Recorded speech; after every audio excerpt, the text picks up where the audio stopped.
Good morning, students. Let's begin our social science class. We were continuing our chapter 1 of history, nationalism in Europe, and we discussed some important topics in it. The last topic that we discussed was the conditions of Silesian weavers, as they were harassed and tortured by their traders and who were not ready to increase their payments and were giving them increasing number of orders. So it's our time for today to start with 1848, the revolution of liberals. Today we are studying the liberalism and how the liberals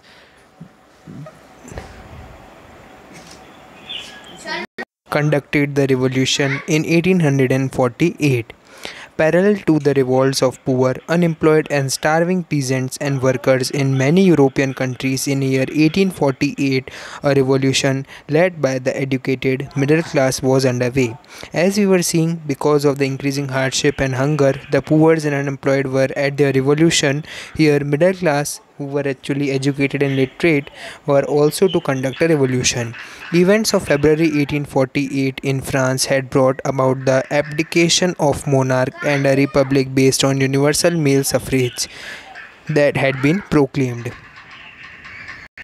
In other parts of Europe where independent nation states did not yet exist, like Germany, Italy, Poland, and Austro-Hungarian Empire, men and women of liberal middle class combined their demands for constitutionalism with national unification. Means these states where till now no nation state formation was there, the men and women of those states demanded a national unification with a framing of proper constitution which fulfilled their demands. They took advantage of growing popular unrest to push their demands for the creation of nation state on parliamentary principles, that is a constitution, freedom of press and freedom of association. It was that when the poor or had to conduct the revolution because of increasing hunger and hardship, the middle class was also to conduct revolution, and people of such states which were not formed till now as nation states had took this as advantage, and they were demanding their own rights, like they need equality for voting, and they also needed a freedom for press and freedom of association. They also need a proper constitution to be framed for them. In the German regions, a large number of political associations whose members were middle-class professionals, businessmen, and prosperous artisans came together in city of Frankfurt and decided to vote for an all-German National Assembly. So they were there to vote a German National Assembly. On 18 May of 1848, 831 elected representatives marched in a festive procession to take their place in Frankfurt Parliament, convened in the Church of St. Paul. They drafted a constitution for a German nation to be headed by a monarchy subject to a parliament. So they wanted both monarchy as well as a parliament and a proper constitution where the laws that are equal for all the people of Europe. When the deputies offered the crown on these terms to Frederick Wilhelm IV, who was a king of Prussia, he rejected it and joined other monarchs to oppose the elected assembly. So it was such an embarrassing condition when all of the crown was given to Frederick Wilhelm IV. He was also in the favor of monarchy and he opposed this elected assembly. Now it was that elected assembly itself wanted Frederick to become the king of them, but Frederick was to oppose them. While the opposition of aristocracy and military became stronger, the social basis of parliament eroded. The parliament was dominated by middle class who resisted the demands of workers and artisans and consequently lost their supports because the middle class wanted to fulfill first their demands, so demands of workers and artisans were not seen, and therefore the conjugation or the assembly between the workers, artisans and the middle class had automatically broken up, and now they were no longer cooperatives of middle class. In the end, troops were called in and the assembly was forced to disband. So the troops of king were there and they had stopped this assembly, which was declared as illegal. The issue of extending political rights to women was a controversial one within the liberal movement, in which large number of women had participated actively over the years. Women had formed their own political associations, founded newspapers, and taken part in political meetings and demonstrations. Despite this, they were denied suffrage rights during the election of assembly. When Frankfurt Parliament convened in the Church of St. Paul, women were admitted only as observers to stand in the visitors' gallery.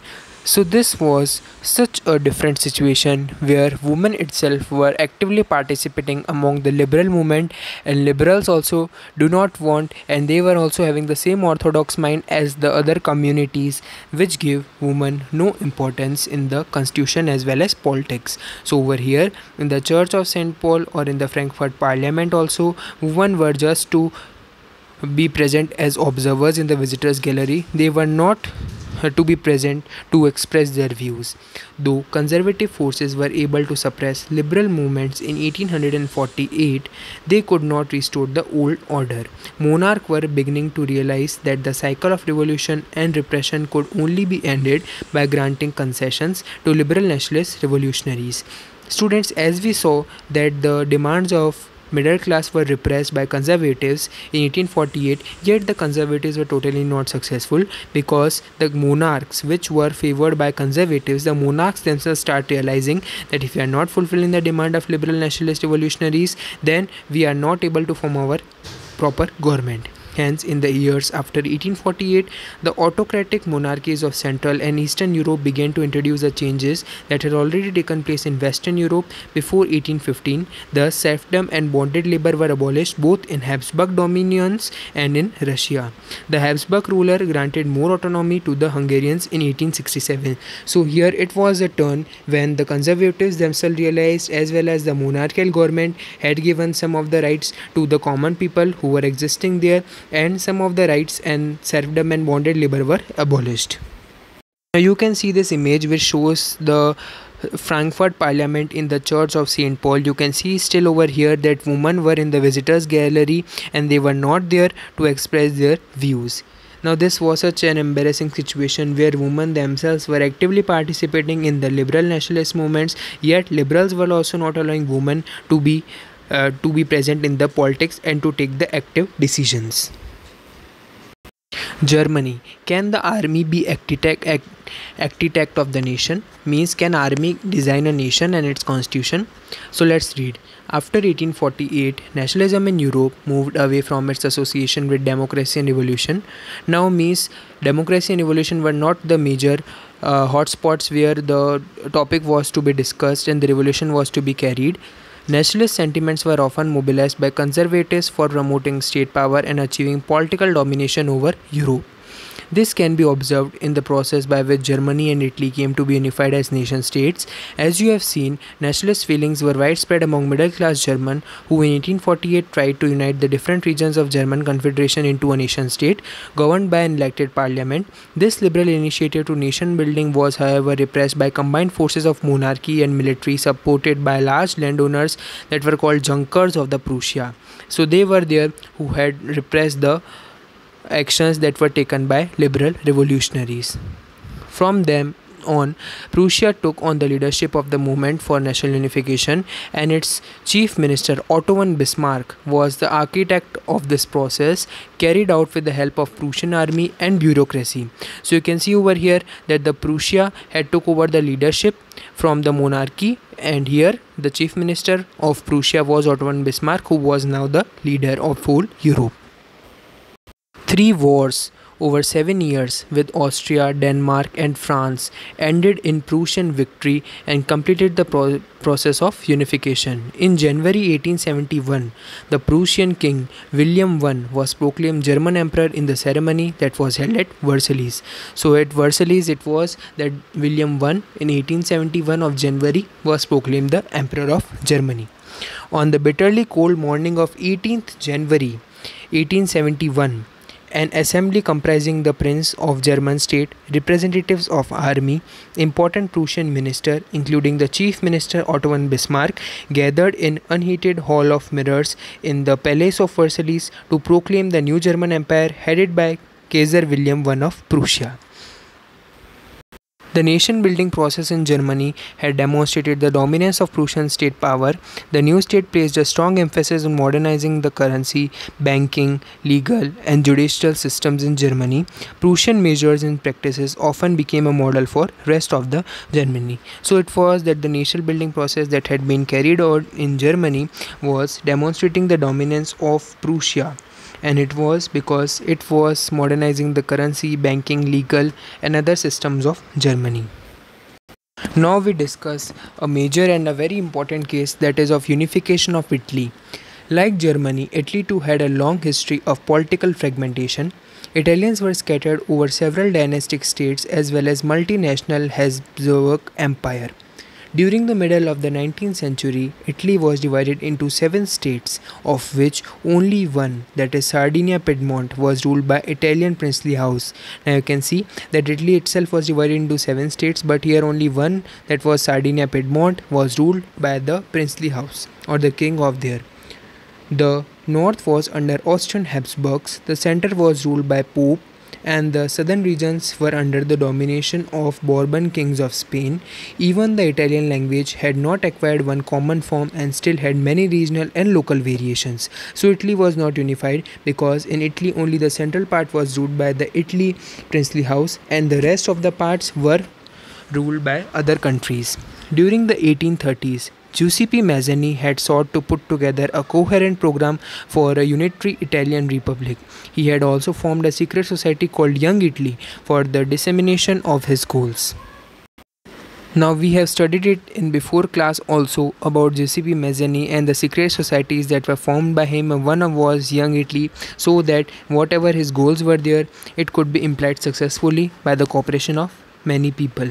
The failure of revolutionary uprisings both in 1831 and 1848 meant that the mantle now fell on Sardinia Piedmont under its ruler, King Victor Emmanuel II, to justify the Italian states through war. In the eyes of ruling elites of this region, a unified Italy offered them possibility of economic development, political dominance.